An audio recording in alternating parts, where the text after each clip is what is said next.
Yes, welcome Professor Peter Austin. He has joined us.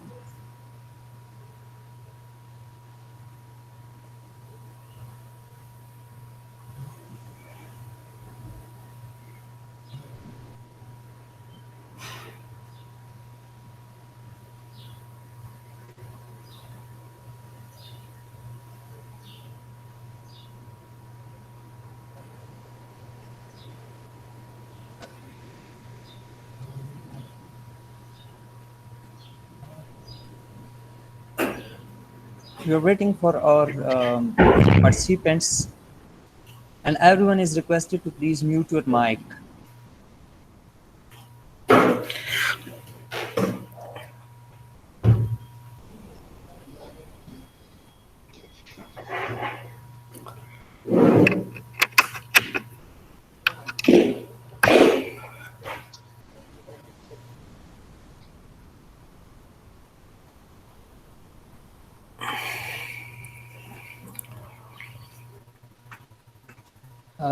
Meanwhile, I will please mute your mic.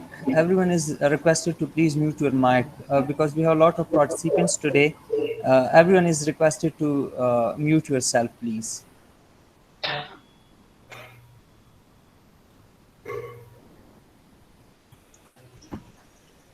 Good morning, Turab. Good morning, Professor Austin. Do you want me to check that my PowerPoint is working, or shall we just wait? Yeah, you can check it. Let's check it. Let's check it. So I'm not familiar with the software, but do I just click present now? Yes, yes, you should click it.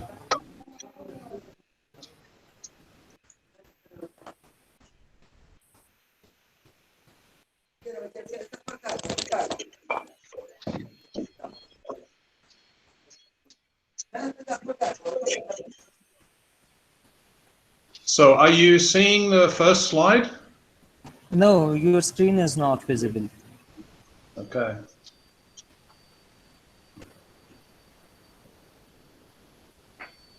Dr. Mujib has joined us. Welcome, Dr. Mujib.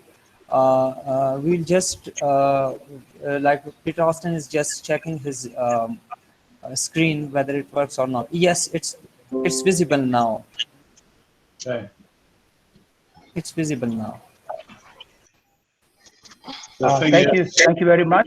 Yes, I'm here. I think my mic and video camera, they are working now. Yeah, they are working now. The thing is, I can't actually see my my screen. So Professor Peter, you can just click on present now, and you can select an option of window. yes, I did that. And then you should open your PPT files first.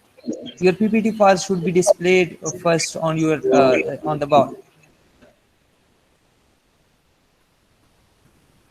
Okay. Yes, it is visible. It is visible now. Yes, it is visible now. All right, but I can't see the audience. Is that correct? Yeah. You can't see the audience if you're like presenting. Then you can't see your audience. Cannot. So yeah, you cannot see your audience. Okay. All right. Fine. Thank you. Welcome. Let me start. We are honored and we are thankful to all our participants. This time we have a lot of participants across the globe. A lot of people have registered for this webinar. Let me start. Let me introduce first our speaker. He will introduce our forum as well. Dr. Mujibur Rahman. Professor Dr. Mujibur Rahman is a professor currently serving at Qurtuba University as a professor of linguistics at Qurtuba University. He did his PhD in applied linguistics in 1995 from Edinburgh University. And he has more than 40 years of experience He has served at different positions, administrative positions. He served as a Dean of Arts and Humanities, University of Peshawar for 10 years. He also served as the head of department of English, University of Peshawar, and currently he's serving as a professor of linguistics, applied linguistics at Qurtaba University. Over to you, Professor Dr. Mujibur Rahman, please. Good morning to everybody, and those who are elsewhere, so good morning to them, and the others, good afternoon, those who are in Pakistan. Well, I must thank Turab because he asked me to say a few words about the presentation today, the webinar. Well, you are all linguists, if I guess so, and therefore you must be aware of so many things that are happening with reference to language, and you must be also aware of language death and language shift and language attrition and so on throughout the world. As you all know, that language is the most observable phenomenon of a culture, and people around the world, they take pride in their language. There is a Pashto verse by a very famous Pashto poet, which I translate for you, and it goes like this: "Yours is the language of hell, saith the outlander. Nay, with my Pashto I shall dare ascend to heaven." So it's a very famous poet, and this is a very famous verse, which is on the lips of almost every Pashto speaker. Well, you are all aware of language endangerment. There are around 6,000 plus languages worldwide. Despite having a lot in common, each language is unique in its structure and in the way it reflects the culture of the people who speak it. It is estimated that half of these languages would disappear by the end of this century. Half of these languages would disappear by the end of this century if action is not taken. So that is going to be a big loss. Coming to Pakistan, we have many languages. We have 4 regional languages which are spoken by a large number of people, like Pashto, Punjabi, Sindhi, and Balochi. But alongside, we have so many other languages. Around 25 languages are endangered in only northern Pakistan. Only northern Pakistan, 25 languages are endangered because the number of native speakers is declining. So language death is not simply the loss of a language, it is the loss of a culture, a literature, and a worldview. Okay, as you also know, that when we acquire or learn another language, then we get so many other things in our worldview, which we may not be able to explain or define or understand in our own mother tongue.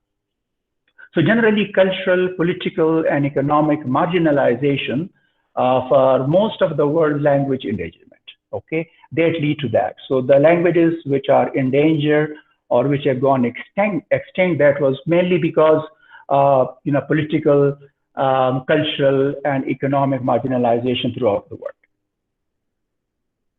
Language policy, well, I have not been studying language policy for a very long time. It was during the 80s that I was interested in language policy and planning. But later on, I changed direction and went into, that is, English for academic purposes, research writing, genre analysis, and so on, discourse analysis. So therefore, I left this behind, but a few things are still there.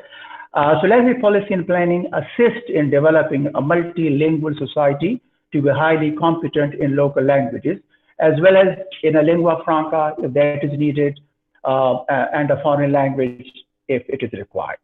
As you know, that English is nowadays international language, and it is being used for different purposes. throughout the world. So naturally, in Pakistan also we have English, which is the language of education, the language of communication and administration, and so on.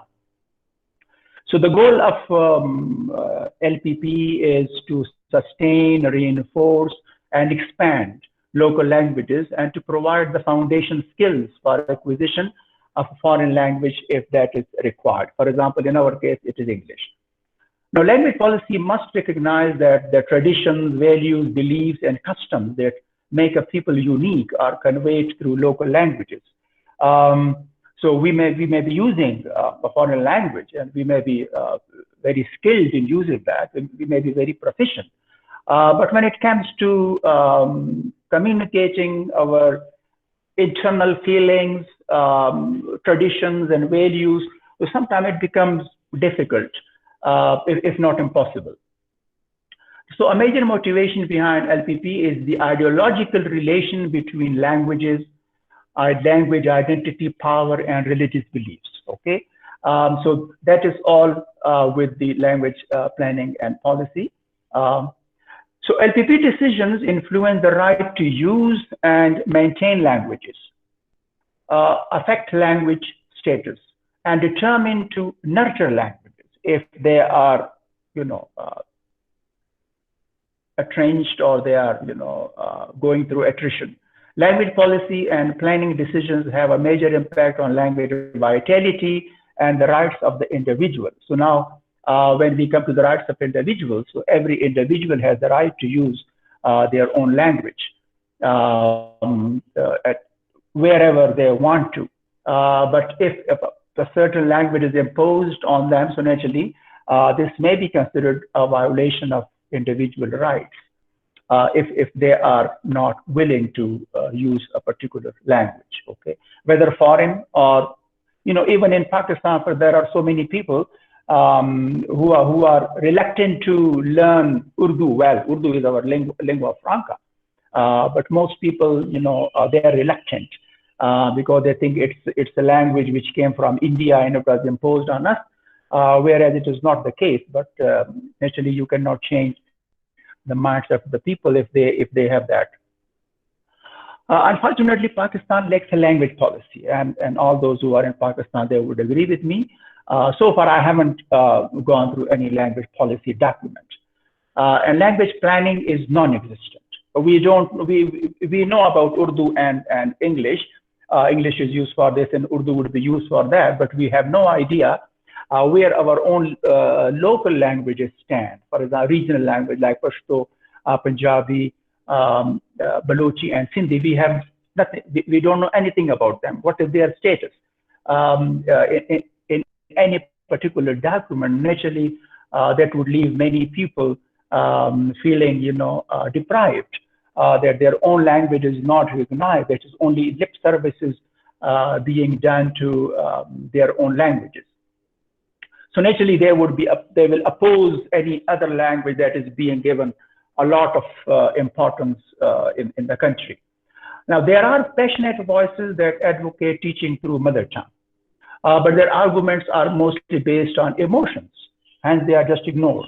Okay, because there is sometimes we hear them in the newspaper. There is hue and cry that why not teach through mother tongue? Mother tongue teaching is being advocated, but only based on emotions, okay, or reactions to Urdu or English.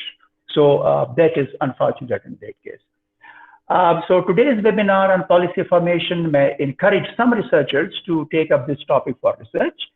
I hope this happens, and all the credit will go to Professor Peter Austin, okay?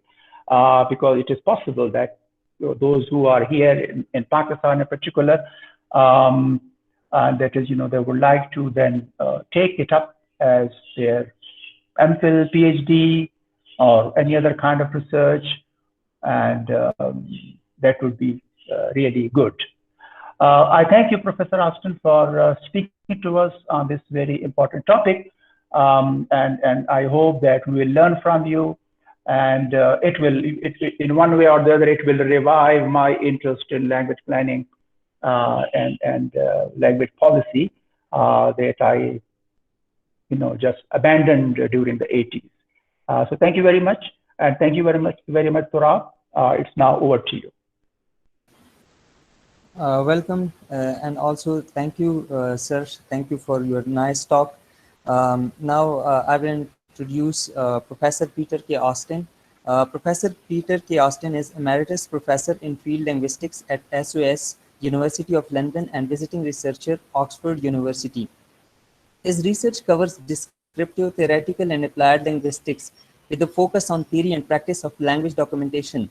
He has carried out extensive fieldwork on Australian Aboriginal and Austronesian languages of Eastern Indonesia and revitalization work with Diary Aboriginal Corporation of South Australia and Yangarda, Bayongo, and Talyangi communities of Western Australia. Peter Austin started his linguistic career in Australia with visiting appointment at University of Frankfurt, Max Planck Institute for Psycholinguistics, Nijmegen, Tokyo University of Foreign Studies, Hong Kong University, and Stanford University. In 2002, the Humboldt Foundation Germany awarded him the Humboldt Prize, and in 2010 and in 2018 the Humboldt Award. In January 2015, he was awarded an honorary doctorate honoris causa by Uppsala University in recognition of his international work on endangered languages.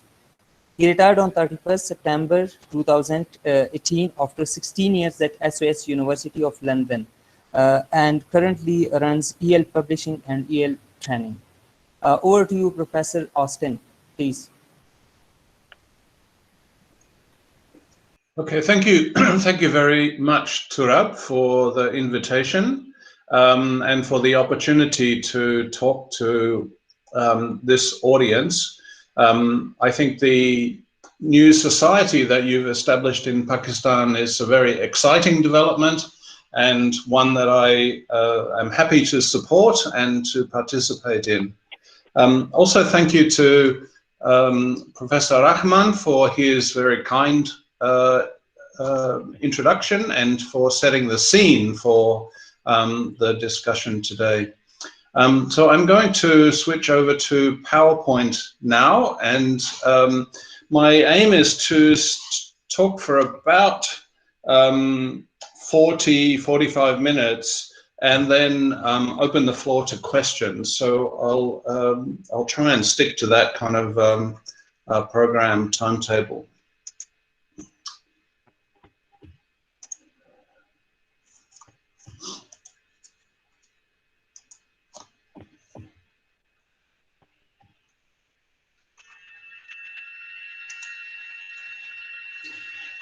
Okay, so can somebody please confirm that you can see my screen, because I actually can't see you guys. Yes, yes, it is visible. Yes, we do. Yes. All right, so today's talk, as it says, is focuses on the place and the role of beliefs and ideologies in developing language policy for endangered languages. The kind of area that Professor Rahman mentioned is missing in many countries, including Pakistan. Now, I will make these slides available for anyone to download from my website, which is peterkaustin.com, and you can use these under a Creative Commons license, which means not commercial and for educational purposes. Much of the work that I'm going to talk about today, or particularly on the theoretical side, was done in collaboration with my former SOAS colleague, Julia Salabank, and I offer my thanks to her, but she cannot be blamed for any misuse or misunderstanding of the ideas. I am solely responsible. So before I begin, I just want to point out that the talk today is based on my understandings about the literature on endangered languages and language ideologies and documentation, together with the primary research that I have been doing over the last 40 years or so, mainly with languages in Australia, in particular in New South Wales, Western Australia and South Australia. Today, all of these languages fall into the category of being moribund, that is, they have no or very few speakers, although there's enormous interest in all the communities for revitalizing them and teaching about the language and culture. The second area I've worked is in eastern Indonesia on the islands of Lombok and Sumbawa, which are just east of Bali. Here we have very vibrant languages. The Sasak language on Lombok, for example, has about 3 million speakers, but in a very diglossic relationship with the national language Bahasa Indonesia. So it's quite a contrasting situation of having millions of speakers, but actually having very, very little function beyond spoken in the household. So my idea is to think about some theoretical and practical suggestions about how language policies might be developed based on my experience and broader reading, aiming for the maintenance and revitalization of languages and cultures. And my focus will be at the individual, family and group levels. I am not a specialist in language policy and planning, particularly not at the national level. So I won't really remark very much on national policy and planning, but I'm sure those of you who are experienced in that area or interested in that area can extrapolate from some of what I've been saying. So I'll first very briefly talk about global linguistic diversity. Professor Rahman already mentioned some of the main points that I'll just quickly cover. Some of the threats to that diversity, looking at issues of the shift that seems to be taking place globally in terms of language use. And then the main focus of today's presentation is the role of ideologies, beliefs and attitudes towards languages in terms of helping us to understand the processes and causes of language shift. And particularly I'm interested to think about how we access those ideologies and beliefs and how we might assess them and determine what they are and what impact they might have. And therefore the implications that this assessment could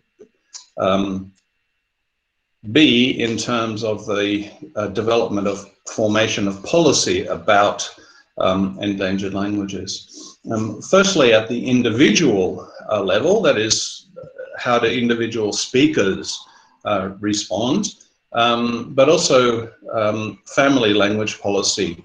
And I'll give you a very nice case study that was done by one of our former PhD students together with Julia Salabank, looking in particular at application of language policy in a language shift situation. And then draw a couple of conclusions. So when we talk about languages around the world, we immediately enter a bit of a morass, because it's no easy way to distinguish between dialects and languages in particular. These are really social issues. They are not linguistic ones, socio-political issues. And the ways in which we distinguish or determine and start counting are quite complex. And in some regions of the world, we actually have very unreliable data.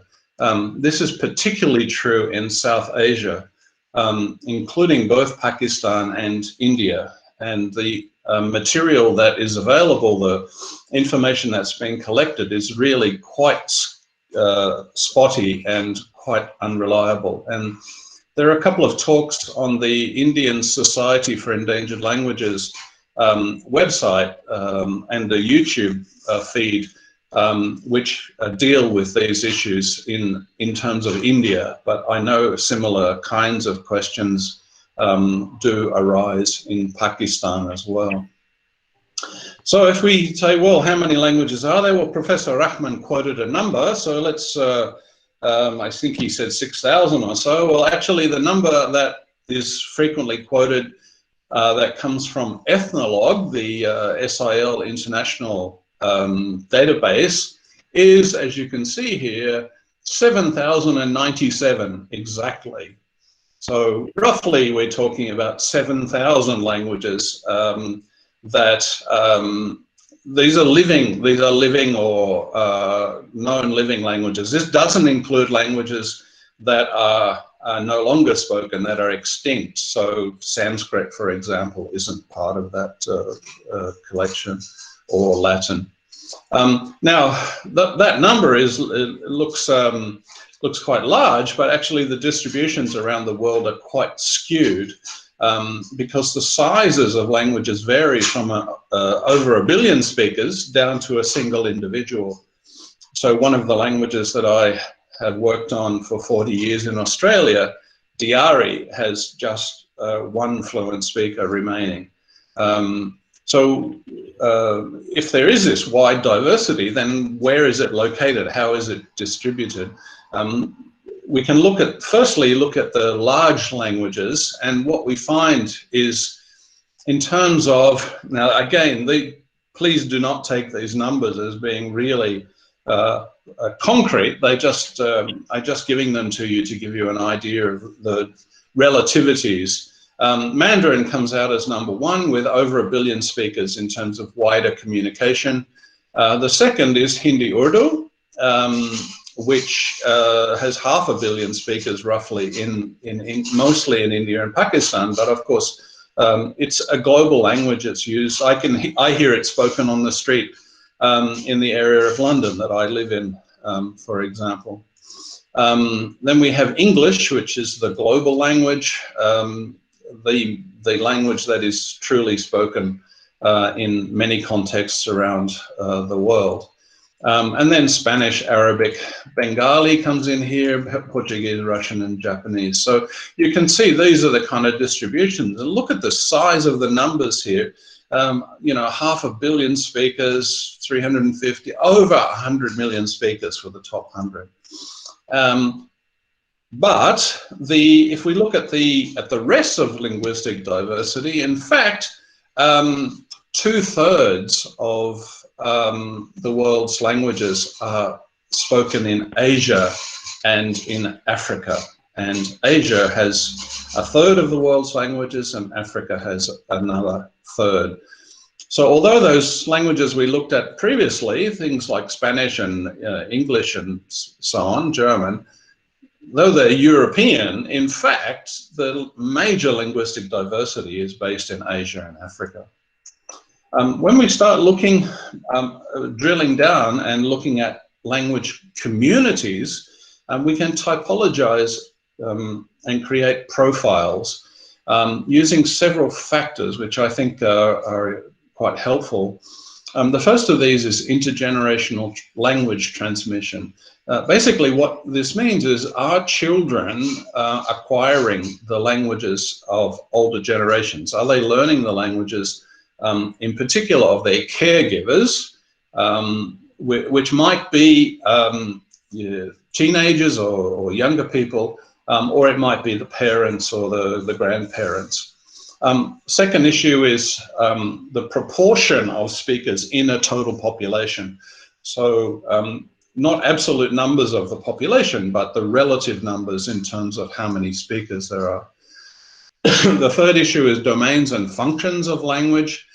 So where is the language used? Is it only in the house? Is it in religious ceremonies? Or is it more broadly in education or in interaction with government officials? Fourth issue is ideologies and attitudes of the wider community, and I'll come back to this as the main focus of today, the recognition and status that languages have. The fifth is the ideologies and attitudes of the speakers themselves towards their own language. So do they have a positive evaluation which says, this is our language, is beautiful and wonderful and we want our children to continue speaking it, or is it something else? And If we take these 5 major factors, I think that we can get some views of how different communities can be profiled. Now, there are other alternative approaches. UNESCO has a whole set of factors, some overlapping with what I have here. And there's a more complex system developed by linguists mainly from SAL International called the EGIDS. You know, these things have value, but I think these 5 major factors that I have identified here can be very helpful. Now, this gives us a typology of situations. I'm not talking about languages here. I'm talking about contexts or situations of language use. The first we could call strong, safe, viable, powerful. So this is a situation in which one or more languages are spoken by all age groups, learnt by children, actively supported by the community itself and by the larger non-minority. Now, the total population here can be large or small. So, for example, you can have a community in Vanuatu with maybe less than 1,000 speakers, where the language situation we're talking about is a strong and safe one.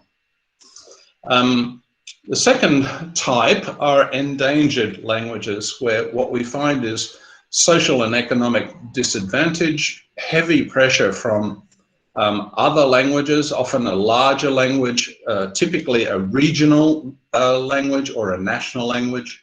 And we're seeing reduced populations speaking that particular language. And indeed, if factors are negative, then this can lead to language loss. The third category are moribund languages. Here we have those which are no longer spoken by children and often have very few older speakers with little social function. They may just be used in interpersonal interaction between older speakers in private, for example, but they have no public or other functionality. Sadly, 95% of the Aboriginal languages in Australia are now moribund. There are very few in the category of endangered and viable. Actually, only less than 20 are in the viable category of the original 400 that were spoken at first settlement. And finally, we have extinct languages. So these are languages that have no native speakers today. We may have records of them from the past, but today there is nobody who speaks them. Even maybe people who may know a few words, but they are really not used at all. Now, this typology allows many people in many research institutions to start doing some mapping. And here's a typical map. This is from the Alliance for Linguistic Diversity. And you can see on the screen all the red dots here, all these red dots in Australia. Those are languages which are highly endangered or moribund. Now, this typology is widely used, and you'll see languages, people talk about languages, you know, this is a language that's 6B on the EGID scale, or, you know, highly endangered or whatever.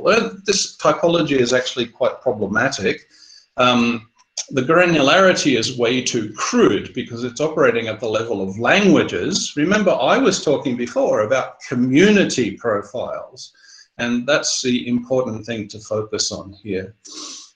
This typology ignores linguistic ecologies in terms of the dynamics of multilingualism and language change in progress. In virtually all situations we know of, communities are multilingual, and simply having a map like the previous one we just saw with dots, colored dots on it, doesn't tell us anything about the dynamic situation and the interactions between different ways of speaking. And it assumes a homogeneity of processes and of outcomes. And at the same time commodifies languages as objects, as things, as dots, not intricate socio-cultural phenomena. And this is something that I've written about with some colleagues.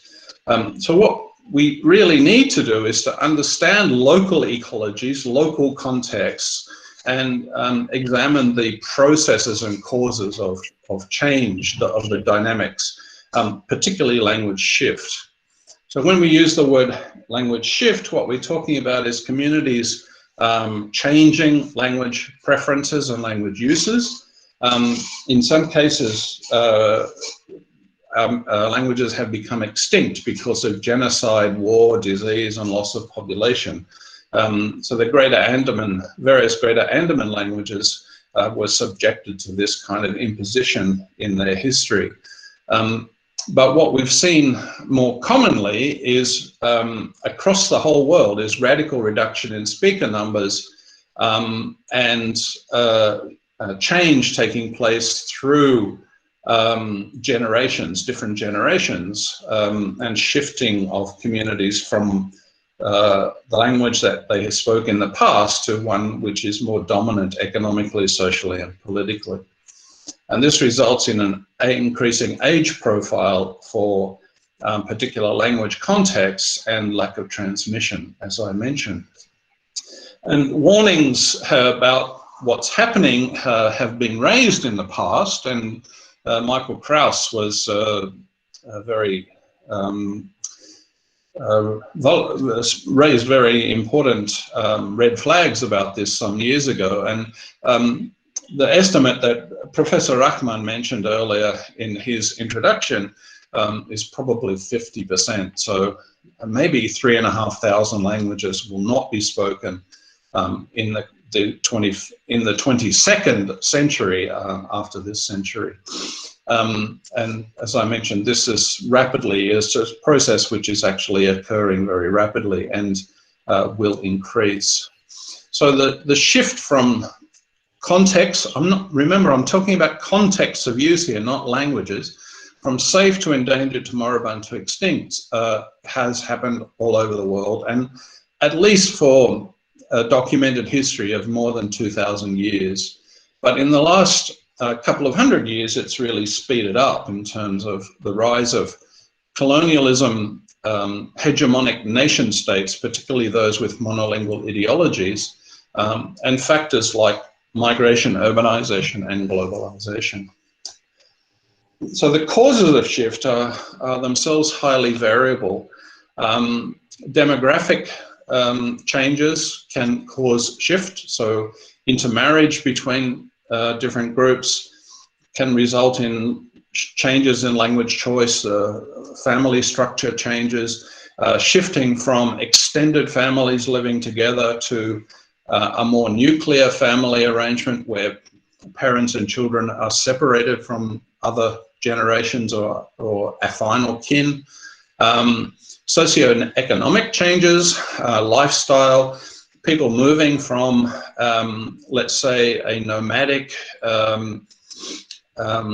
foraging-based lifestyle where they're living in family groups to something that is more sedimentary, agriculture or working in factories or whatever. Migration, particularly migration for work, people having to move from rural areas into urban locations to access services, education, and employment. The third factor is political, which is pressure to adopt local or national languages and conform with cultural expectations. So adopt the religion, the cultural practices, the behaviors, and through this political pressure coming through things like education, discrimination, limitations on access to services, and the policies of regional and national governments. Now, these factors are well known, and I'm not going to talk about them anymore in detail. But the next one, the fourth factor, is really significant. In fact, we're talking about the attitudes within the minority, within the smaller language community, and the larger external attitudes. These have been identified by a number of researchers as being a major driving force, even more so than social, political, and economic factors. So positive attitudes towards the minority language, both internally and externally, can lead to maintenance and its continued use. Negative attitudes can lead to shift. So if a community, say a younger generation, decide that it's not cool to speak the parents' language, or they will get beaten up or be discriminated against from speaking it and negatively value it, then they will shift to something else. Now, in terms of attitudes externally, attitudes from the broader community or from the government, negative attitudes can actually work in two ways. They can emphasize shift itself, or they can lead to reaction and maintenance via a kind of pushback against the negative attitude of the larger society. And sometimes this can lead to maintenance through being a kind of secret language, a language of the group itself, which is positively valued by them, but negatively valued by the larger community.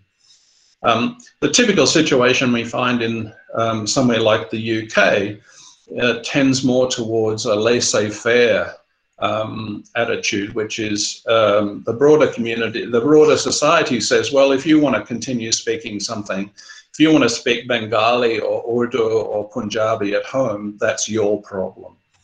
And in rare cases, very rare cases, the external community, the bigger community, has positive support for maintenance. Another factor, and one which doesn't get too much discussion in the broader literature, but which Julia and I have been looking at in detail, is ideologies and beliefs. So what do we mean by this is it's a shared set of ideas, beliefs, and norms about the way that language operates. So language in general operates, and also particular languages. So these are accepted as being true and being just the way that things are by a given community, and that is the ideology. We're here focusing on linguistic ideologies, of course. Woolard's got a nice, in her recent encyclopedia article, has a nice summary of this. It's the morally and politically loaded representations of the nature, structure, and use of languages in a social world. So things that people believe and behave in relation to their view of language. Socio-culturally motivated ideas, perceptions, and expectations. So this is the important thing to emphasize here, is that these are socially constructed and shared. Ideologies are shared by members of a particular language using community. They are taken for granted and typically unconscious. They're learned as part of social development. Speakers are often unaware of them, and they often can't directly articulate the particular ideologies. Rather, we see them, those ideologies, through their actions and reactions, based on deep-seated predispositions and very strongly held ways of thinking about, on the one hand, language practices, that is, what people do and what they imagine or think that they actually do. So practices on the one hand, and also policies on the other hand. That is, beliefs and a socially constituted set of beliefs that people have about how you should use language, how languages should be in the world. That's the policies that that particular group adopts. What we frequently find is the set of ideologies that a community has, because they are sort of common sense, taken for granted, they actually heavily contribute to linguistic and social inequality.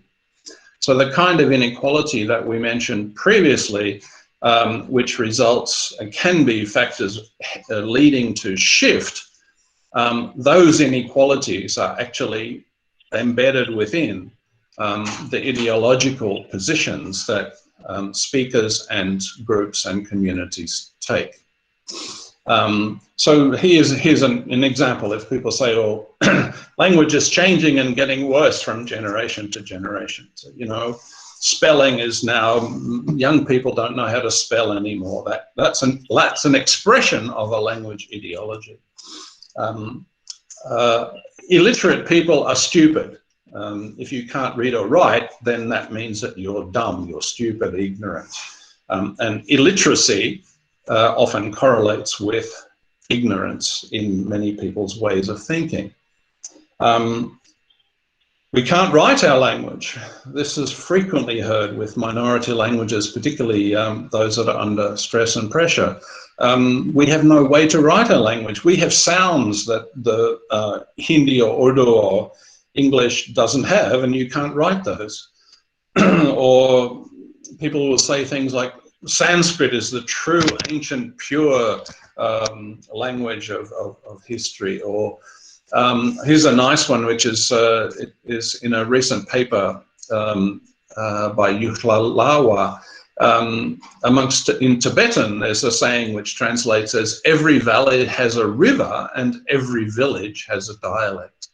So this is a kind of view that in Tibet, that multi-dialectism, multilingualism is the normal state of affairs. It's taken for granted. Everybody's going to speak differently. Or here in the UK, migrants should learn proper English. You know, if you come and live in this country, you better learn to speak English. That's an ideology.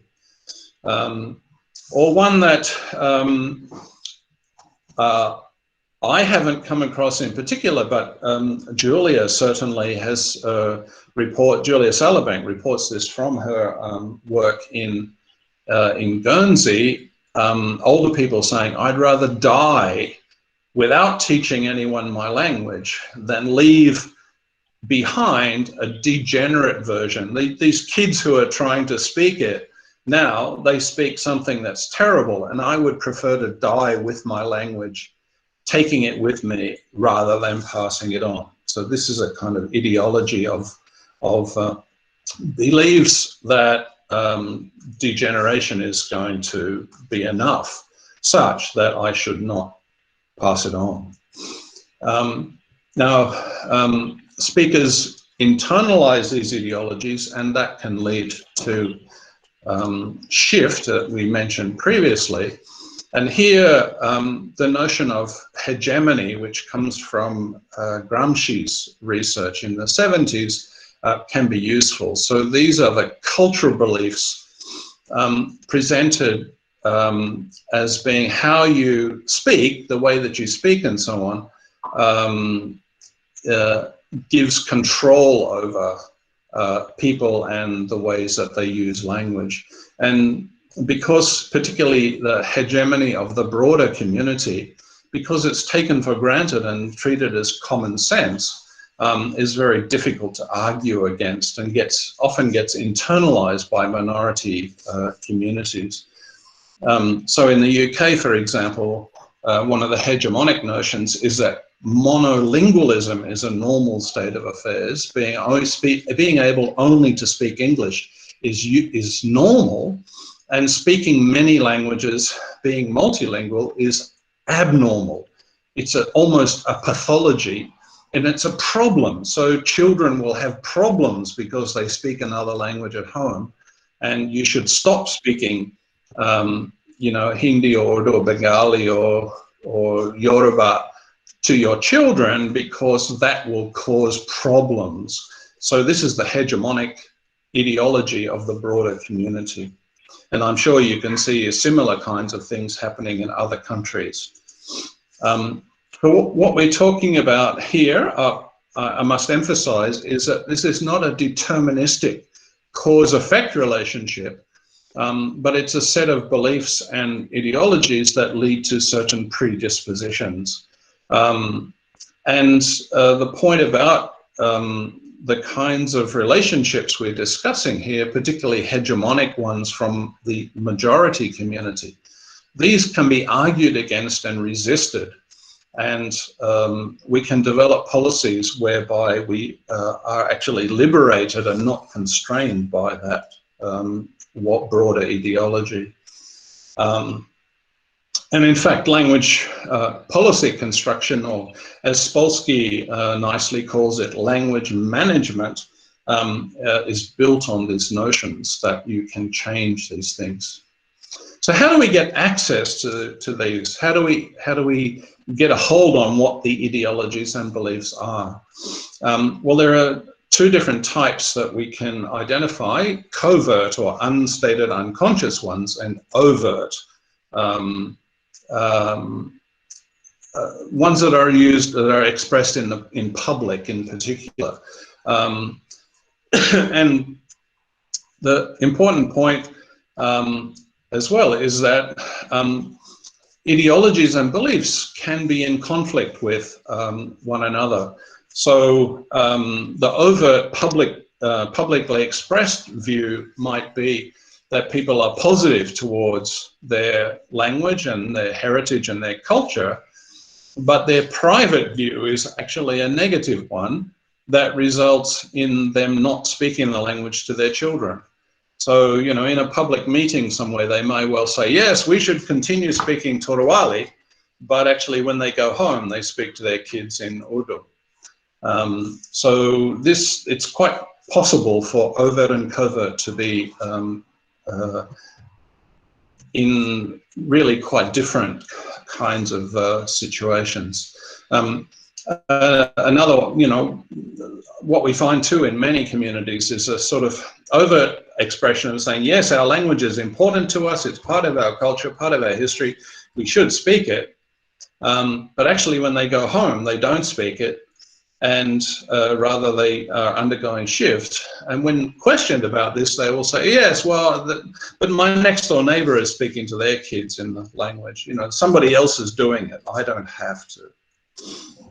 So how do we actually get access to these, getting hold of these overt and covert views? Well, one possibility is direct questioning. This is a very popular approach, which is to do a language survey or to interview people and try to get at their attitudes and their beliefs. Do they think positively or negatively about different components? The second, and I'm going to argue is way more useful, is participant observation of language use in action. So questionnaire method is very common, and there are different kinds of surveys that people carry out, but I believe that such questionnaires are often very problematic. The first reason is that respondents may try to second guess the researcher and to provide responses that are what they think that the researcher wants to hear or know about. So they may say, when asked, they may come up with very positive responses towards, you know, would you speak, do you believe the language should be used at school, for example? But in private, they may say something very different. So there's a nice paper published by Ni and Lai 4 years ago. They did a sociolinguistic survey amongst the Troyav speakers in Tibet. They did a two-part survey. One was an online survey written in Chinese, and what they got was overwhelmingly positive responses that the people surveyed wanted to maintain their local language. They didn't want to speak Tibetan or Chinese, but they wanted to speak their own language. They did follow-up interviews with 10% of the online participants, and they did their interviews not in Chinese, but in Troshab, the local language, and what that showed was very negative attitude. Not a single one of the people they interviewed supported education or continuation of the local language, they wanted shift towards Tibetan and Chinese, both of which are ideologically and politically and socially more powerful languages. So there's this problem with doing questionnaires, is that you may get responses, but actually those are not responses that will come in interviews or closer reviewing. The other methods would be observation of people's behavior, participant observation, or this nice approach of participant action research, which engages community members themselves in carrying out the research. So it's not externally observed, particularly by people who speak majority languages, but actually carried out by community members themselves. And Professor Surat Decha has a nice talk on the SEL India site about this particular approach to working with communities. Now, a really helpul way to think about this is in terms of work that's been done by Michael Silverstein on meta-pragmatics. So meta-pragmatics, quite simply, is talk about talk. It's the socially constructed ways of expressing meaning. So this might be talk about semantics, talk about the meaning of something. So if I say to you, kitab, in my language, means book, well, that's meta-pragmatic use. It's looking at the referential predicational function of language and talking about it. Now, what is particularly interesting for us as in terms of getting at ideologies and beliefs is meta-pragmatic talk about pragmatics. So this is where people talk about the socio-cultural function of their language, saying things like, tell your brother, quote, I'm sorry. You know, one child hits another child, and the one who's doing the hitting is told, use the words, express the words, I'm sorry, or whatever is appropriate in the particular language. So this is meta-pragmatic use, giving us an insight into the socio-cultural functions. Or something like, don't tell jokes at a funeral. You know, we have a category of language use, which is jokes, and it's inappropriate pragmatically to use those in a particular context. So one way we can access ideologies and beliefs is meta-pragmatics of social cultural functionality.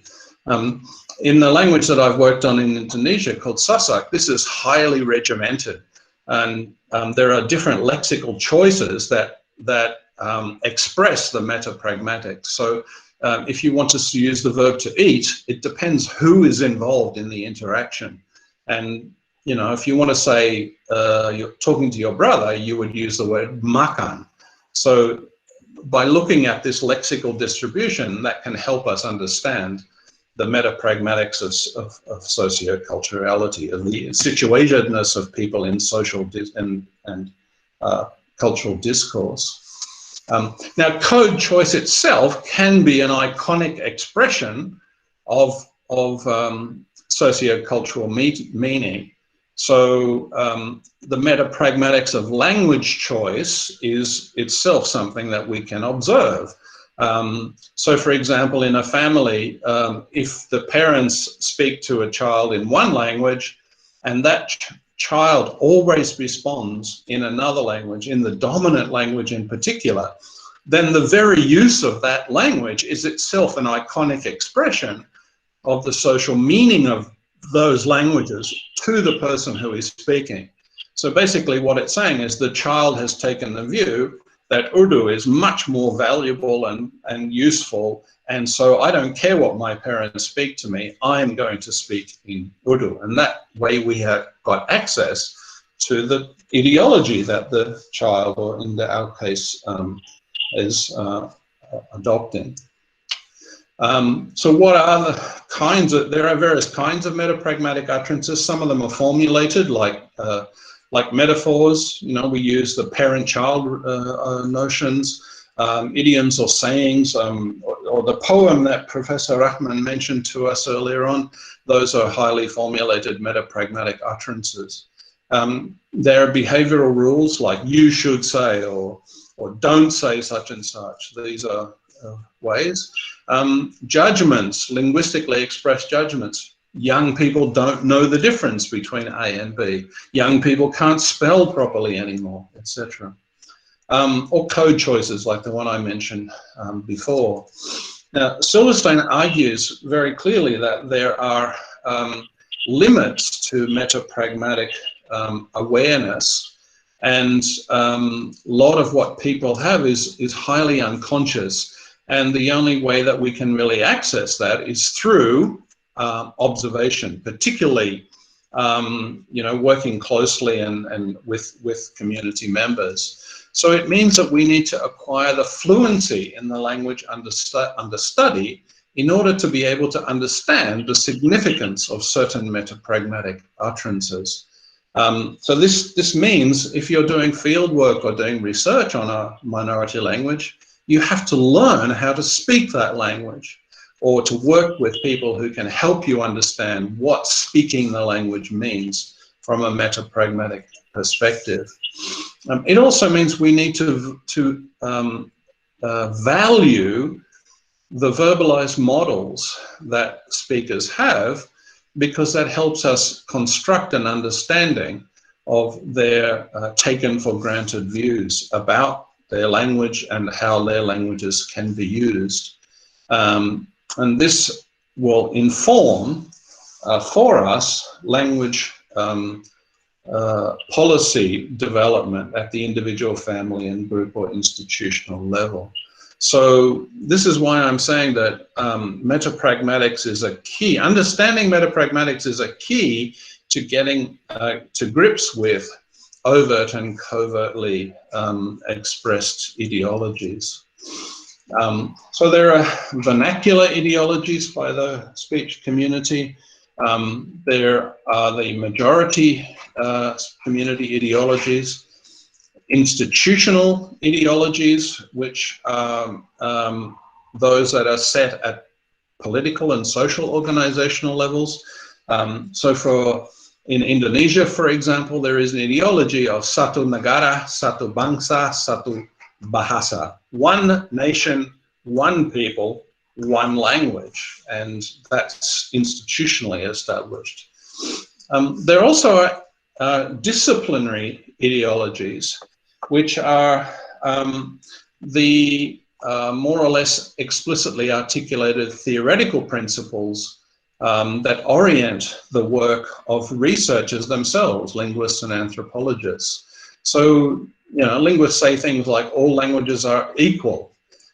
Every language can and should be written. We have to save languages. UNESCO argues this. We must preserve the cultural heritage. Human knowledge, has to be rescued by saving all these languages. These are disciplinary language ideologies, and we often take them for granted. We don't question them. We don't argue about whether they might be possible that there's some different view or different belief, and so on. We need to be really reflexive and critical about our own practices and our own theories. So, for example, in recent work, Julia and I have really questioned the idea that language documentation is useful for language support and revitalization. And in fact, we argue this is a disciplinary ideology that many linguists have. We document languages so that now or later we can revitalize and support them. But in fact, if you look closely at what people are doing, it doesn't work that way. Much of what happens in documentation is actually not useful for revitalization and support. Bernard Spolsky very nicely argues that linguists actually suffer from a disease which he calls linguicentrism, which is the belief, the ideology, that language is really important and it's part of our center of our culture and existence. And Professor Rahman mentioned that before. You know, language is such a overt cultural expression. Well, this is what linguists view, but many communities don't take that view at all. For them, the most fundamental and aspect of their lives is actually being alive. It's their health, the welfare, the care of their children, and so on, not language. I think I'm running out of time here, so maybe I'd better skip forward to... You can take your time, please. Say it again? Hello? Take your time. Take your time, please. Okay. So one of the issues, and again, this is unquestioned by many linguists, is the sort of discourse around language endangerment, using words like dead and dying and shift and so on, is itself an expression of an ideology, and that's one that I believe we should really think seriously about and question. Often that discourse valorizes people and practices that puts them up against modernity. So, you know, using words like tribal or tribal languages, you know, suggests that people are not modern, not part of the modern world. And at the same time, hyper-traditionalizing languages and language contexts can result in dehumanization. So treating people as not as modern human beings living in a variable and dynamic society, but rather saying, well, you know, oh, look at these look at these curious and wonderful practices, and you know, the traditional speakers of this language live in harmony with nature, and that kind of discourse dehumanizes and objectifies people, and it's that discourse is an expression of the meta-pragmatics of the people who are using that discourse, which, you know, increasingly is linguists, researchers, and organizations, cultural organizations like UNESCO. So the discourse itself actually shapes the way that language is envisaged. And we have to be questioning about this, especially in our own practices. So one of the things that linguists frequently focus on is what has been called the ancestral code, you know, the proper pure form of the language. And so code mixing is seen as being degenerate. And what the linguist aims to do is to find the best speaker, the pure speaker, the old people who really speak this language. And in the process, completely ignore the dynamics of what's actually going on in particular communities and situations as people are adapting to the realities of their life today. So there's a nice paper by Charles Good and Mitchell who argue clearly that we need to understand things like code mixing or code switching as being adaptive responses. And the view that researchers take of trying to find the best speaker, the oldest speaker, is itself an ideology that needs to be challenged. We often see also that programs of language revitalization unthinkingly adopt Western linguistic ideologies. So we need, you know, if we're going to revitalize this language, it needs to be standardized. We have to get rid of all these non-standard, we have to choose something, a variety, a dialect, whatever it is, as being the standard way of reading, writing, and spelling. What are we going to teach in school? Well, we can't teach all these local dialects and different varieties. We must choose one. Why do we do that? Well, because that's the way the educational system operated in Europe. You know, standard German, standard French, standard English all emerged out of this kind of ideological view that there's one way of doing things correctly. Elevating literate forms and negatively sanctioning variability. It's a massive problem. You know, we have children here in this country who come to school speaking non-standard English, and they get punished because they try to write as they speak. And the teachers are telling them, no, no, this must be, you must spell correctly, you must follow the standard. Well, the same thing will happen in language revitalization. Children, you know, turning up. I have a nice anecdote from a colleague of mine who is a Breton speaker. He lives in Paris. His daughter was growing up speaking Breton with him in the house at home. And when she went to school, she had the option to study Breton as a language, but they were teaching standard Breton, not the particular dialect that he and his family spoke. And so the child was punished for making mistakes. Even though she is a fluent first language speaker of Breton, she was punished at school because she couldn't speak, she couldn't produce the standard language. And this is a major problem, I think. Because it comes out of this Western monolingual, standard kind of ideological approach.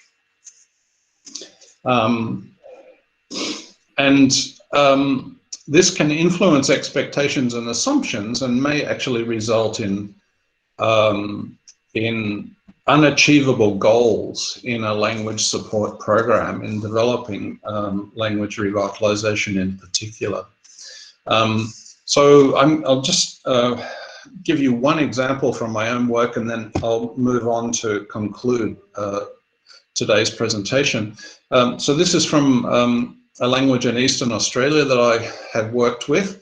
I started working on this language in 1972, and today there really haven't been any fluent speakers since the late 1970s, but there's quite a bit of documentation. Now, linguists and schools, when people say, oh, we want to learn our language, you've got all these tapes, you have all these recordings, let's learn our language. Well, what linguists and schools and educators think about doing is making dictionaries, textbooks, and lessons. So the sort of the ideology, the institutional and wider community ideology is children are the focus of language learning, and that must be done in an educational context. The community ideology is quite different.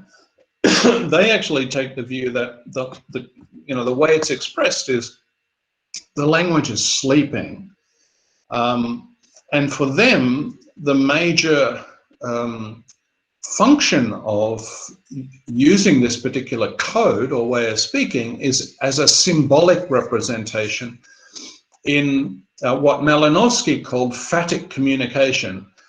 Things like greetings, leave taking, hello, hi, how are you, bye, see you later.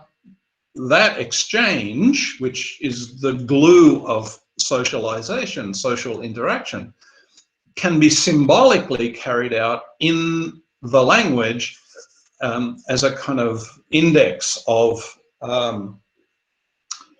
identification with the community. The other area in which the community sees the big value for this language is in social performances, particularly public performances using fixed expressions. So it's very common when there are meetings or public events that recognition is given to the land on which the event is taking place and the people and the culture who are associated with that land. The term in English that's used for this is welcome to country. So in our, in most meetings in Australia these days, people will recognize, we are on the land of such and such people, and we recognize, well, to do that in the local language is seen as being very positive, very sort of, so it's not necessarily doing so paying attention to grammar, dictionary, textbooks, all of that, but rather it's an ideological view that says the value of language, the way of expressing language, is through these social performances of fixed expressions. And I published a little bit on this, and there's a really nice example, which was at a meeting of that took place in, I think it was a UNESCO meeting in Geneva, about the rights of Indigenous peoples, and the Australian representative happens to be from the Gamlarai language group, and she begins her presentation by, you know, metapragmatic use of language here, which is expressing, very richly expressing, her kind of ideological view, which is the way to start talking to somebody is to speak in your own language, even if the audience has no chance of understanding what it would mean. It is value. And you know, in terms of grammatical structure and so on, this actually really quite simple. Hello, friends. Ann Davis Naya means I am Ann Davis. Gamlarai Naya, I am Gamlarai. You know, linguistic, syntactically, morphosyntactically, the power doesn't come from the morphosyntactic expression, it actually comes from the socio-cultural expression that this way of speaking is my way of speaking, and this is my language, my identity. The teaching of Gamlarai is embedded within a broader ideology of resistance. So I speak my language in order to resist what has happened in the past, the subjugation and domination of my community, but also reconciliation, which is a seeking for collaboration and positivity for the future. So the goal of revitalization here is not to learn grammar, not to learn, you know, past participles and ergative case or dative construction, but it's to do these performances, to be able to metapragmatically perform in the appropriate manner on these social occasions. And the major outcomes often are non-linguistic. They relate to ideas about self-esteem, well-being, you know, getting kids coming to school and that kind of thing. So we have to see this embedded with a broader ideology that language is part of coming to grips with the traumas of the past and the social psychological challenges for communities. Not take the linguist view, you know, that language revitalization is about language. It often for communities is way more about other aspects of their human lives. Okay, so again, to wrap up, Fishman has argued that in order to be successful, language policy has to meet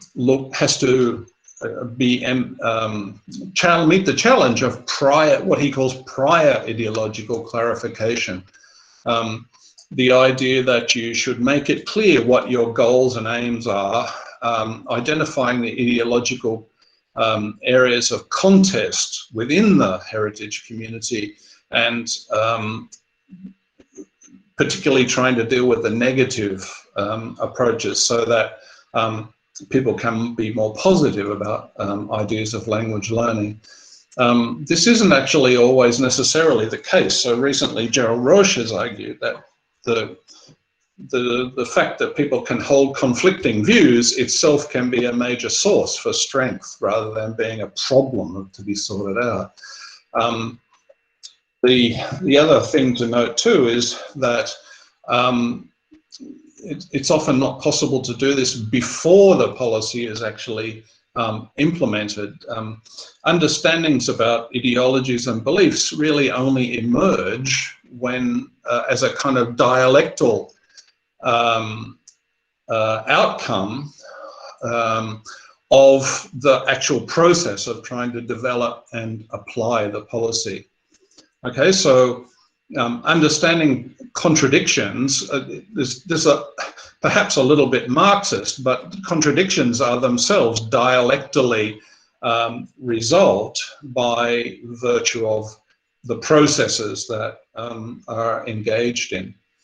So the argument here is that you can't do this before starting off, before engaging in revitalization or language support, but rather it's a continuous process in policy formation and continuously informing the goals and possible outcomes. When it comes to things like language policy at the family level, it's really important to try and come to grips with this. And there's been some really nice research by our former PhD student, Zaina Aid, where she has explored the Lebanese Arabic community in a Lebanese Arab community in the UK. And what she, rather than doing surveys or questionnaires, she actually has used ethnographic methods of, she herself is a native speaker of Lebanese Arabic, and she has worked with families and spent time with them, observed them eating meals together, watching what language is used when, by where, and so on, and talking to people about language. So trying to get access to the meta-pragmatics of language to uncover what the views are. So she's done some interviewing, but lots and lots of participant observation with, as you can see, quite a nice group. And her qualitative and quantitative analysis of the data that she collected is very rich. And I can only just briefly summarize some of the main outcomes, which is in this context, we have multilingual families where Lebanese Arabic, modern standard Arabic, they're not mutually intelligible. English and French are in use. And all of the people here, all the children and parents believe that home language maintenance is important for their notion of what it is to be a Lebanese person. Standard Arabic is held in high esteem. It's believed to be the beautiful language, the musical, rich, you know, here's some of the meta-pragmatic terminology that's used to describe the standard Arabic, the written language. For children, interestingly, the valuation that children place on this is because of a sense of pride and emotional aesthetic appeal. It's not for kind of instrumental use, you know, not well, we should learn standard Arabic because that'll give us a job where I can go and work in the Middle East, for example. It's rather more based on a set of beliefs having to do with their emotions, not their, I think Professor Rahman mentioned this, the emotionality side of things. Interestingly, the children's beliefs here, they're correlates in a way with the hegemonic ideology of the wider community, which actually, although Arabic is a major language, it's in the top 10 that we mentioned earlier on, it is relatively devalued in the UK, particularly in comparison to European languages and to Mandarin Chinese. You know, the wider community, if you ask the wider community, what should your children study at school, they would say something like French, German, or Chinese, wouldn't say Arabic. Often the wider community has a hegemonic ideology that connects Arabic to religion, whereas in fact amongst the Lebanese in particular, you have multiple religions. You have Islam, you have different varieties of Christianity and other religions practiced as well. Okay, so the issue here is that you know, these people have a very strong pride and value to their multilingual context, but the teaching and literacy development, multi-literacy development, is primarily a responsibility of parents and communities. The UK government gives no support for the children to be learning things like Lebanese Arabic, let alone modern standard Arabic. So Aid and Salabank argue that there's a really important necessity for cooperation between families, schools, and educators to cooperate and collaborate together so that informed language policy can be developed to support the children. Okay, so we're not talking about teaching Arabic at school. It's actually ways in which the maintenance can take place inside the family itself, placing that, you know, positive values on proficiency, multilingualism, and multiliteracy. Okay, the kids need to know Roman script for English and French. They need Arabic script for MLA and for Lebanese Arabic. So the important aspect here is to empower heritage families to do the maintenance. And I think this has direct relevance to issues, to thinking about how things might operate in Pakistan with minority communities. Okay, so the locus for empowerment here is not the school, it's not the educational system, it's the family, to empower them to understand the different approaches that can be possible for them to support the languages. So the locus is at the home as much as it is at the school.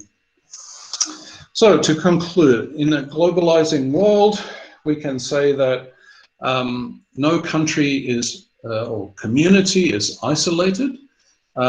We cannot afford to adopt these monocultural, monolingual ideologies, and understanding shift and so-called loss and maintenance fundamentally involves understanding beliefs and ideologies, because people's attitudes and their behaviors follow from their valuation that they place on meaning, structure, and use of their languages. And I would argue that access to ideologies has to be a multi-pronged approach, documenting and making sense of meta-pragmatics, ideally, as in the case of Zaina Aid's project, participant observation of practices, behaviors, and overt expressions of values. And people can hold conflicting beliefs without leading to contradiction. In fact, contradiction can be part of a dialectic which results in positive outcomes. We need better education and information about the values of multilingualism and multiculturalism, and cooperation, collaboration, and empowerment between the institutional structures, the local broader community, and the family base itself. So intercultural, intergroup communication is really paramount here. For researchers, we need more training to deal with the sociopolitics of language and cultural developments. And I've argued elsewhere that the way that we teach linguistics these days, the ideology of language that we have as linguists and the way that we teach linguistics very often sidelines the ethical, moral, and social justice aspects that are so crucial in endangered language situations. So I think there are enormous opportunities here to support the richness of cultural and linguistic diversity, but we need to think differently, think out of the box of the ways that language has been approached so far. Thank you very much. Thank you very much. Indeed, it was was very enlightening talk. We all are grateful to you, Professor Peter Austin. Like you provided a very good domains to your scholars for research, and you also gave us an incitement to work on our endangered to work for our endangered languages. In chat box, we have certain questions. The first question is from Rosemary. Rosemary is saying that why is that USA has no language policy? You'll have to repeat that. I'm not quite sure I got it. Okay, the question is why is that US has no language policy? Well, you mean the United States? You're talking about the United States, correct? Yes, US, United States. Okay. Language policy in the United States is quite a complicated area, and it applies at various levels. So it's true, there is no national language policy as such, but there are certainly policies at the level of states and at the local level. Sort of within states, within state. So there has been a movement for quite a number of years that's called the English-only movement, and this has been adopted by quite a few states in the US. For example, Arizona, which has an English-only language policy. So that means that the provision of information and services in languages other than English is either devalued or made impossible. And this is a language policy that's a view that's taken at the state level. At the federal level, there isn't such a thing, and it's actually quite a mix of different kinds of responses and approaches.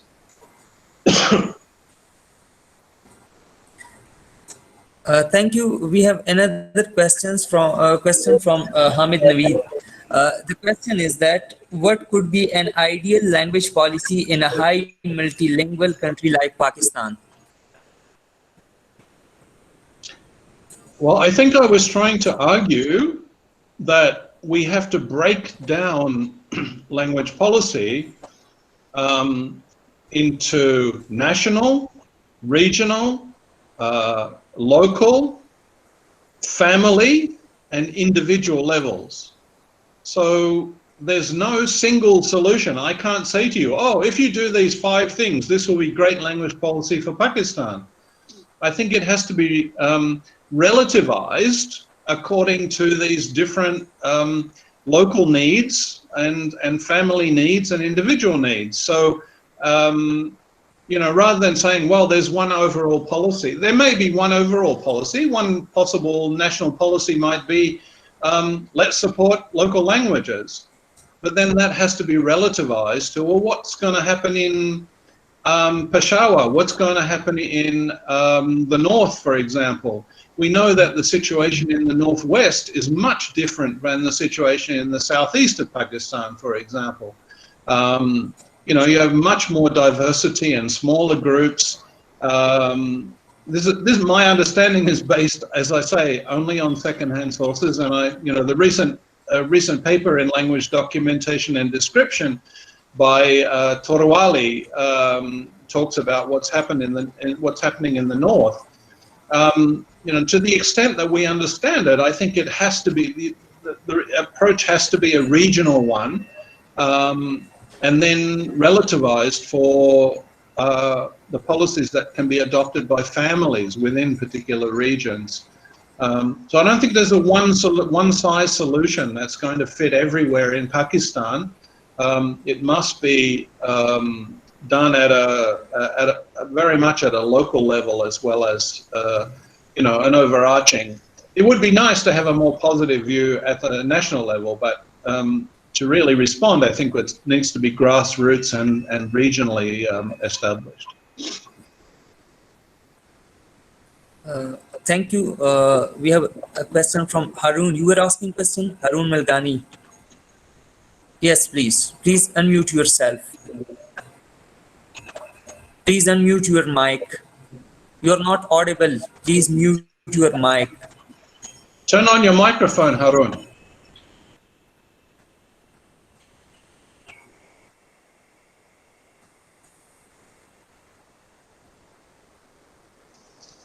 Meanwhile, we can ask another question. The question is, what led Latin to death or extinction? Wow, how long have we got to talk about the history of Latin?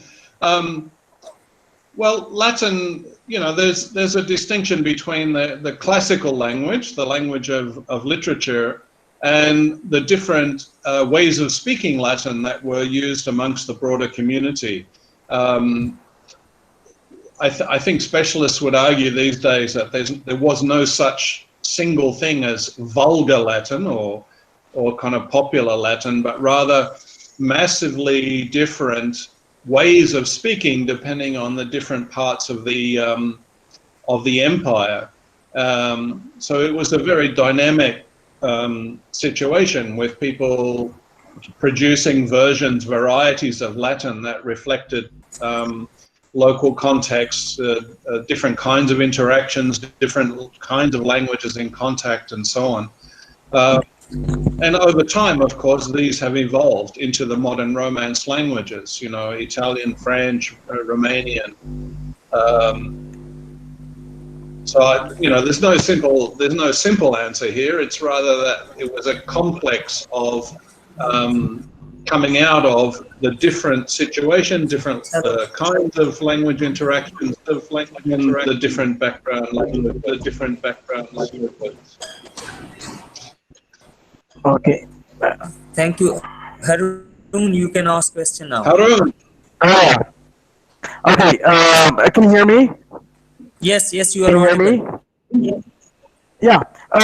Thank you so much for this interesting presentation to Mr. Peter Austin. I have a question concerning your discussion of language shift. You said that people internalize ideologies of linguistic inferiority. My question is that how are those ideologies of linguistic inferiority are formed?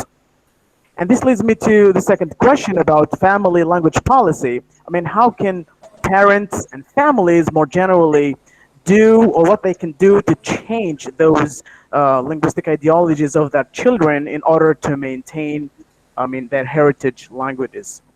Thank you. Okay, so you're asking me how these broader hegemonic ideologies are established? Yeah, I mean, those negative and positive attitudes, I mean, how are they formed? I mean, is it about the history? Is it about the media? Is it about the politics, or about what? Yeah, and it's about understanding the broader ideologies, and we can get some access to those by looking at the ways. My argument was that metapragmatics can give us a handle on people's ideological positions, often the covert positions, the positions that are internal and private. So the broader community saying things like multilingualism is a problem. You shouldn't be using all these funny languages. If you come to live in this country, you should learn language X. Or if you it's to the point here in the UK. Parents have been told by teachers to stop speaking a language at home because it will cause psychological problems to their children. They'll even to the extent of of damaging their brains. This is how these kind of larger hegemonic ideologies are passed along. It's done through what people would consider to be ordinary talk, taken for granted ways of talking. And it's pursued and developed by the institutional structures that we have, by the media, by audio, by television, by the newspapers, by teachers, by politicians, you know.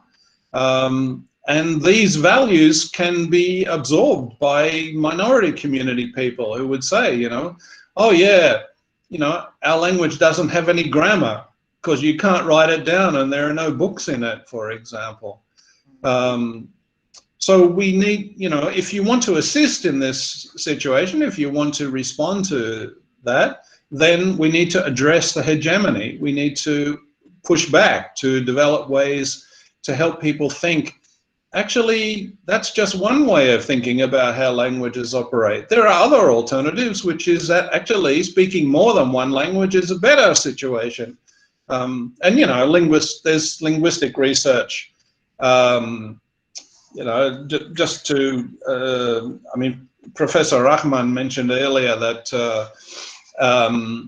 mother tongue education is often just an emotional issue. Well, actually, research in the last 20 years has shown that it has massive benefits. Mother tongue education has massive benefits for children in terms of self-esteem, in terms of, you know, establishing literacy in the mother tongue actually can result in, when the children are learning other languages, can result in much better results and much stronger results when it comes to literacy in the second or third language.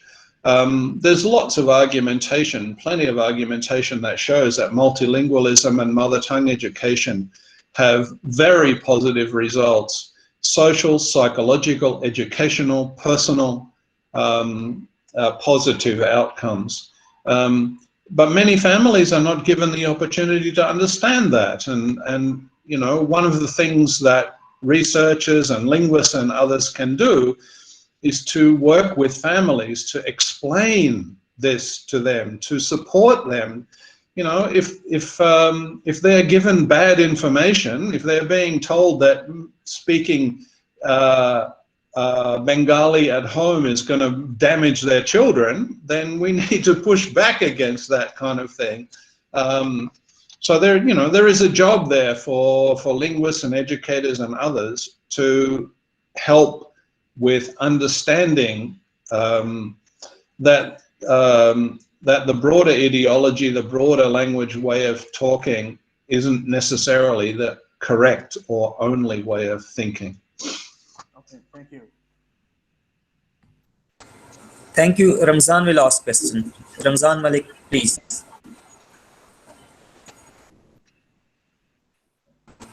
Ramzan, please mute. You are not audible, Ramzan.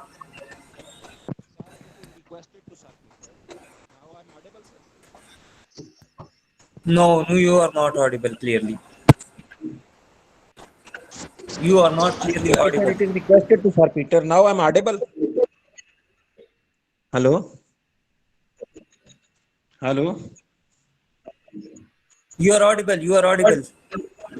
Sir, thank you so much. Sir, it is requested to Sir Peters that what are the basic paradigms which can help us to teach in the mother tongue. Secondly, what are the basic ideologies and hegemonic agenda which can provide us the platform for the research of for the revitalization of the indigenous language. And if yes, Sir Peter can provide us the basic paradigms or supervision facility for the research of the teaching in mother tongue. I'm not sure that I I understood your question very well. I am not a specialist in language education. I'm not an applied linguist who does that kind of work. So I really cannot respond. Most of the work that I have done has been at a grassroots community level. So, you know, running workshops with community-based workshops, working with people on issues of language use and language function. You know, not in terms of education in the schools, in terms of sort of institutionalized education and schooling. So I'm sorry, I can't really respond to your question about that. You need to talk to people who are much better informed about educational policy and curriculum development, textbook design, and so on. Thank you very much. Yes, we have a question from Christine. Could an ethnographic approach access linguistic ideology? Well, yes, of course. That was one of the points that I was trying to make, is that doing ethnographically based research, participant observation, can try, if you triangulate it against things like publicly expressed views, something that you might get, say, from surveys or questionnaires, if you triangulate that with participant observation and ethnographic studies, then you can get much finer, deeper, richer understanding of language ideologies. The paper by Zaina Aid, and Julia Salabank that I mentioned as a case study of exactly that, spending time actually hanging around, sitting, living with families and becoming a participant in their lives, gave her the opportunity to actually see how their views about different languages like Arabic and French, Lebanese Arabic, Standard Arabic, she was able to come to grips with understanding what their views were on that, their evaluations, the positive or negative approach. That came out of the participant observation, followed up, of course, by cross-checking with things like interviews and asking particular questions. So that's what I was emphasizing. Far too often what we see with people working in endangered language communities is to say, well, you don't need to learn the language that you're working on. You don't need to live with people. You don't need to spend time developing relationships. You just, have a questionnaire. Give me the answer to these 10 questions and then I'll know how things work, or, 200 word lists, or I saw that Sujoy from the Central Institute of Indian Languages was listed in the earlier. I'm not sure if he's still here, but the Central Institute has this standardized set. Ask for this grammatical information, ask for these words, and you'll document a language. Well, I'm sorry, no. In my view, you must come to an understanding of how the language operates and functions, and how people talk about talk as a fundamental aspect of getting an understanding of the deeper issues. Thank you. Another question is from Alamgir Mirza. What should be the ideological stance, in your scholastic opinion, of a minority language speaker who is standing at the crossroads of adapting lingua franca like English or Urdu in the same name of being assimilated and linguistically up to date and modern? Well, I am reluctant to say that anybody should do anything. I think what we're talking about here is choices. People have choices. They can make decisions for themselves. They can choose how they want to behave, what languages they want to use, how they want to teach their children, and so on. However, choice should, if there's any should with this, choice should be informed. Individuals, families, groups are best placed to make choices if they understand as broad and accurate information as possible. So one of the things that we can do as researchers is to convey, is to work with communities to understand the socio-cultural dynamics of language use and convey that to them, to share our research results in ways that individuals, families, and groups can understand, so that then they can choose what they want to do themselves. If we tell them, you know, your language is disappearing and only 5% of children coming to school can speak the language, well, they can then choose whether they want to respond to that individually, group-wise, and etc. So I really see it as an important part of what we do as researchers, linguists, anthropologists, and scholars. Really important is to convey understandings of our work to the people that we work with in terms that they can understand or that make sense to them. This is a viewpoint that I've been pushing for a long time. You know, that means, you know, running local workshops, grassroots workshops where people are able to talk through issues, or you know, providing information in comprehensible fashion. I mean, one of the things that I've done is writing blogs. You know, providing material in a capsulated form that gives people an opportunity. You know, let's do podcasts. Let's reach out to the communities that we work with and talk to them and talk through the issues. Rather than thinking, oh, well, the best output is, you know, a published paper in some journal, or you know, a fancy book that costs, you know, 200 American dollars. I would argue that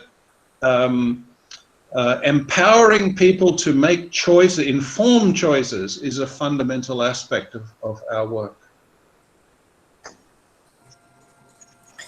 Thank you. There is another question. In linguistic ecology, where one group's linguistic hegemony marginalizes other minority language groups and determines language policy, and the minority communities have been resisting the hegemony, is there a way model to reconcile or solve this issue? I'm not sure I got, what's the issue that needs to be resolved? That is, in linguistic ecology, where one group linguistic hegemony marginalizes other minority language groups and determines language policy, and the minority communities have been resisting the hegemony. Yeah. Is there any way to solve this issue? Yes, of course. I mean, that was one of the points I was trying to make, is that by understanding broader ideologies, understanding local ideologies and family ideologies, if we understand them, then that means, or try to understand them, that means that we can develop strategies for resisting hegemonic, ill-informed hegemonic approaches. But if we don't understand them, if we just think that, you know, people have got poor views on language, or they're uninformed or whatever, if we don't understand them, then we can't resist. And the resistance has to be localized as well. It will depend on the situation, on the context, on the political realities. You know,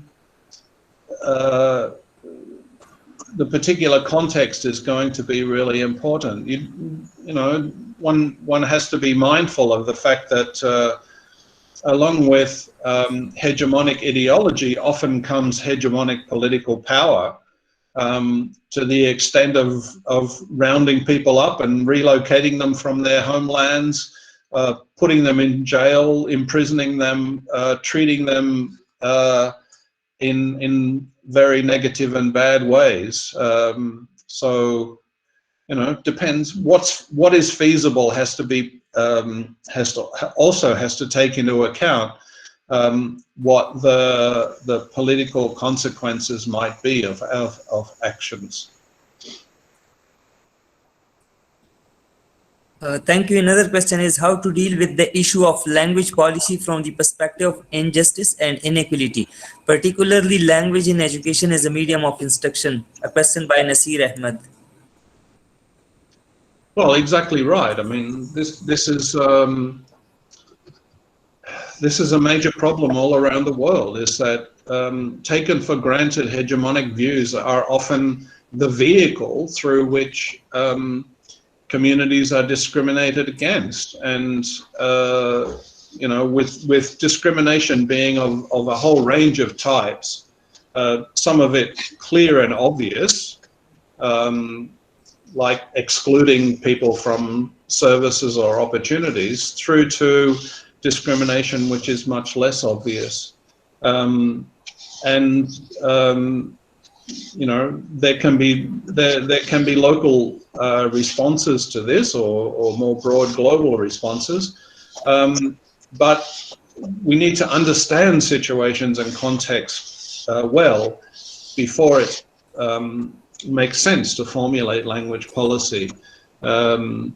So I think it's quite difficult when you see things like you know, UNESCO making generalized statements about you know, mother tongue education, for example, when depending on the local situation, the local context, other alternatives might well be worth considering. Thank you. The last question is, how does language policy and practice gap affect the language ideology? I'm sorry if the person who The question is the gap between policy and practice affect the language ideology. How?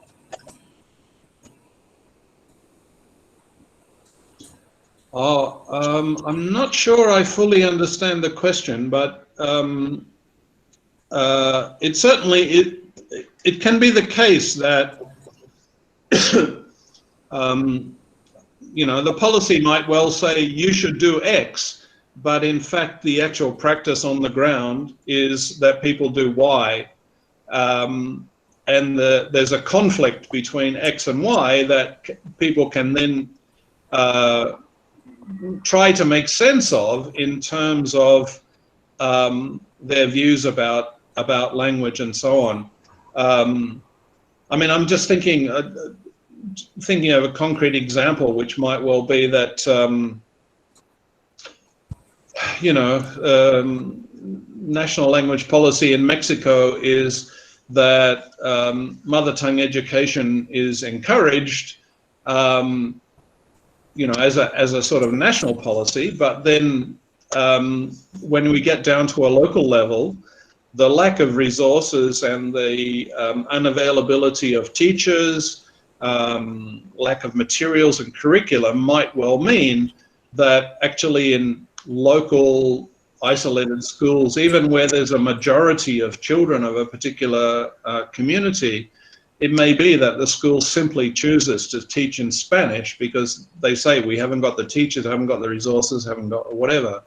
Well, that gap between the national policy and the local implementation just reinforces the hegemonic ideology that Spanish is a real language and whatever you happen to speak locally is not valued and not positively to be taken seriously.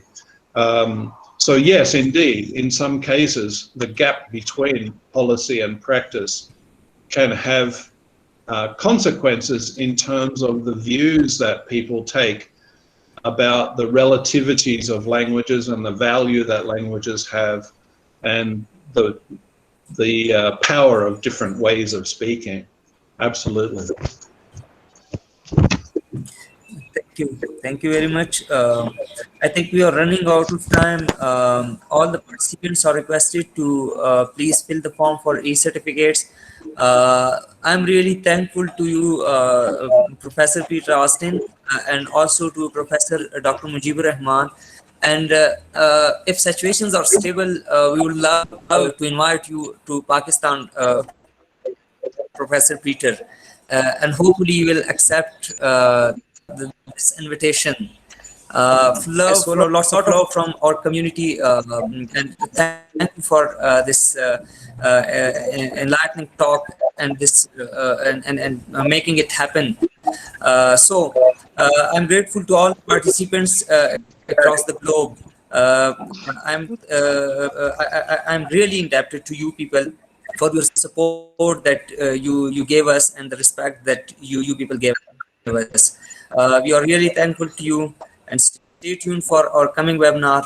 See you there. And Allah Hafiz. Bye bye to all of you. Thank you. Thank you. Thank you, Turab. And Bye. let me just emphasize that I will put the slides on my website, and if anyone has any questions, please contact me through my website. Okay, thank you so much. Thank you, Peter. Thank you, Professor Peter. Thank you very much. And thank you, sir. Thank you. Bye. Thank you. Thank you very much. It's well organized. Thank you very much. Thank you very much. Very much. Thank you.